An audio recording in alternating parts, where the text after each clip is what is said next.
Hi guys, Steph here. Right, who remembers this box from my last pen haul video? Yes, some people will remember it, you regular viewers. It was the box that I teased you with. Okay, as we said, it's a Parker box, but when I bought it from the vendor, he said to me, yes, it's a Parker pen. So, is it a Parker pen? Let's reveal. There we go. Look at that gorgeous pen. Now, I always find when I'm out looking for pens, because people obviously, well, there's a lot of people that are not aware, but because they see a Parker box, they see a pen in a Parker box, they assume it's a Parker pen. So as I said, this particular gentleman said to me, yes, it's a Parker pen in a Parker box. But look at it. It's not a Parker pen at all. Okay, so the guy maybe wasn't aware, wasn't experienced enough. But hey, when I first saw the pen, I knew exactly what it was. Now, although the gentleman thought it was a Parker pen, okay, he was aware that this is a 9-carat gold fountain pen, as you can see there by the hallmarks. Okay, so although he didn't know what pen it was, i.e. he thought it was a Parker, he definitely knew it was a 9-carat gold pen. And he actually gave me a price which was a little bit expensive. Although it was expensive, I thought, yes, it was still, in my opinion, worth it. So I tried knocking him down, and the answer was, well, no, if you don't have it, I'll scrap it. So I thought, oh my word, you know, we don't want a gorgeous pen like this being scrapped. Anyway, long story short, we agreed on a price and I purchased it.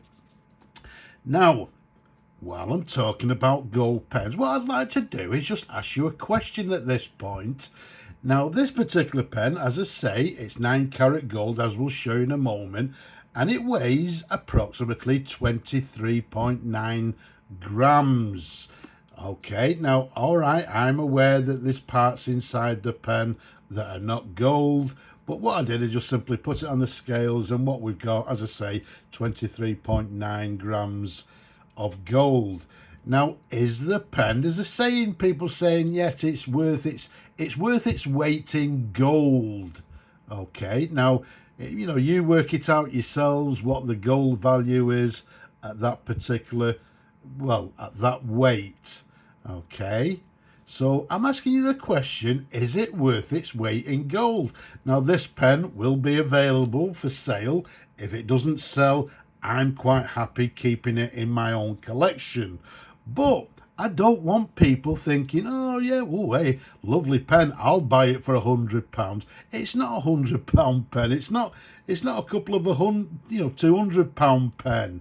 Okay, and that's what I'm going to ask you. The question, is it worth its weight in gold? And what value would you put on a pen like this?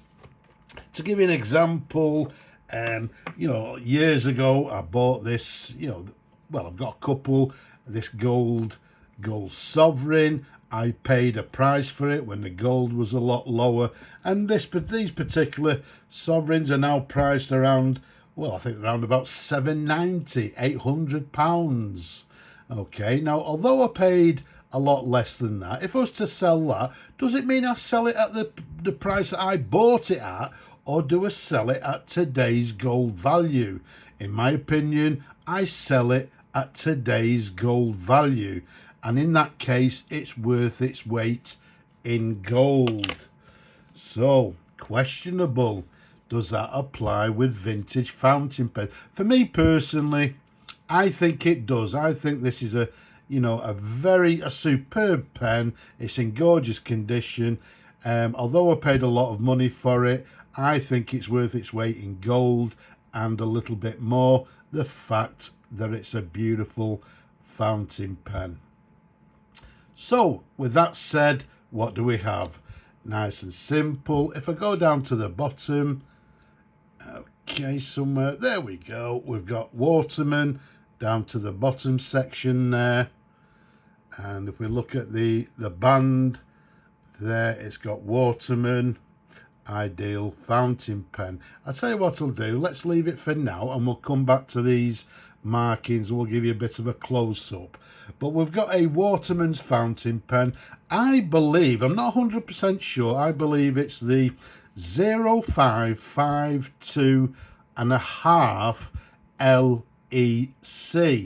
Now the 05 being solid gold overlay, the number 5 being that it's a lever fill fountain pen, as you can see there, and the 2 being the size of the nib. It's got a number 2 nib. The half indicates that it's the slim version, okay, and the LEC indicates that it's got what they term as the lower end here, the lower end covered, because some of the overlays they actually finished around this particular area and left that black, but this is an LEC, as it says the lower end is covered, and it's an absolutely stunning example. The size of it from the top of the cap to the bottom of the barrel is 138 millimeters capped. Around the barrel it's a lovely 10 millimeters in diameter. So an absolutely superb fountain pen. It's got a lovely cartouche here, which is empty. You can see the pattern is this beautiful engine turn pattern. Okay, as we said, it's a lever. But what we're going to do, let's have a closer look at some of the points and the markings on this pen. So let's do a close-up of it. Okay, so here's a pen close up. Let's go down to the bottom first of all, what we mentioned a little bit earlier. You can see it's got the name Waterman's just to the bottom there. You can see this lovely engine turned pattern, as you can see. It's got the Ideal lever, as you can see there, with the logo, and there we've got the lovely clear barrel imprint and the gold hallmarks, and it reads from left FDW, the FDW being is it Frank D. Waterman, who was the nephew of Lewis Waterman. So this is at the time when Frank took over. So FDW, it's got the number 9975 for 9 carat. It's got the leopard's head for London, and it's got the letter date A, which I'm dating to 1936, which sounds quite correct because the pen was from 1920s, 1930s. So you can see it's got a lovely clear sort of barrel imprint, sort of hallmarks there. As I say, there's the Ideal lever, and if we go up to the top of the, well, to the bottom of the cap, you can see it says Waterman Ideal fountain pen to the cap band, as you can see there. A little bit unusual in the clip. You can see it's just got FDW stamped there, which is again Frank D. Waterman. And then to the very top, you can see it's got a slight ding, but to the top we've also got the 975 9 carat logo hallmark to the very top of the cap there. But all in all, look at this patternation, absolutely gorgeous. Let's run it all the way down. There's the cartouche. There's the lever, as we saw earlier, the hallmarks. And let's go right to the end, as we showed you a little bit earlier, the Waterman, all the way down to the bottom of the barrel. So absolutely stunning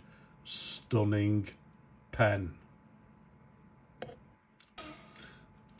Okay, so that was a close-up of the pen. Now if we unscrew the cap for you, let's show you the pen in a number of different angles. It's absolutely gorgeous, and obviously with it being 9-carat gold, it's a lovely weight to it as well, which I personally like. But let's take up to the section.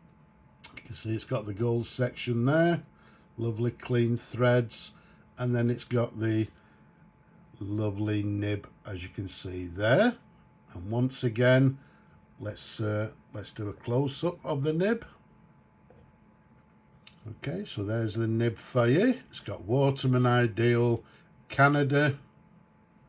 It's got the number 2 to the very bottom, as you can see there, and then to the left, if we just show you somewhere, you can just see to the left wing there of the nib, it's also got the 9975. No, tell a lie, it's got 14585 because the nib is 14-carat gold, so you can see that to the side there. And if I turn it round to the other side, once again we've got the FDW to the right hand side of the nib, as you can see there. But all in all, beautiful nib, as you can see.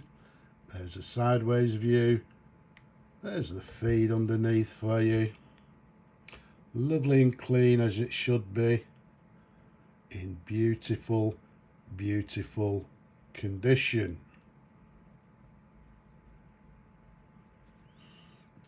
Okay, so let's revert back to normal, and there we have it, a lovely close-up of the nib, a lovely size pen. Now for me personally, some of you will know I don't like posting caps.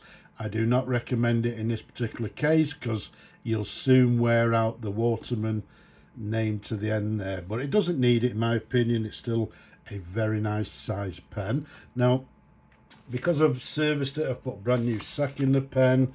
It's all ready to go to a new owner if we can find one, or if someone can afford it. But for now we'll just do a dip test. So what we've got is a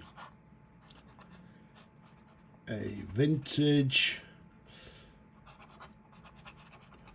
Waterman's, and as we said, in this particular case I believe it's the 0552 and a half LEC, or lower end covered, and it's dated, as we've said, from, well, it was made I think around about maybe the 1920s, but the overlay would have sort of been added maybe around 1936. Writing very nicely indeed. And yes, it has a little bit of flex there. So it's got a flexy nib, but very nice. Very nice indeed. Okay, so there we have it. So there's the writing sample. We'll clean it off after the video. And what I'm going to do, I'm going to try and find a box, if you like, for the pen, the correct box. I'm just wondering why it's not in focus there for some reason. But either way, we've actually, sort of literally finished the video. So I'll find a box for this particular pen, and as I say, if it doesn't sell, it'll go and it'll stay in my collection. But for now, I hope you've enjoyed looking at the pen as much as I enjoy showing them to you people. Don't forget, leave a comment down below, don't be shy. Don't forget, give the video a thumbs up if you will as well, that's appreciated. But for now, I'm just going to say Slavo Ukraini from me in this gorgeous, beautiful pen. Bye bye for now.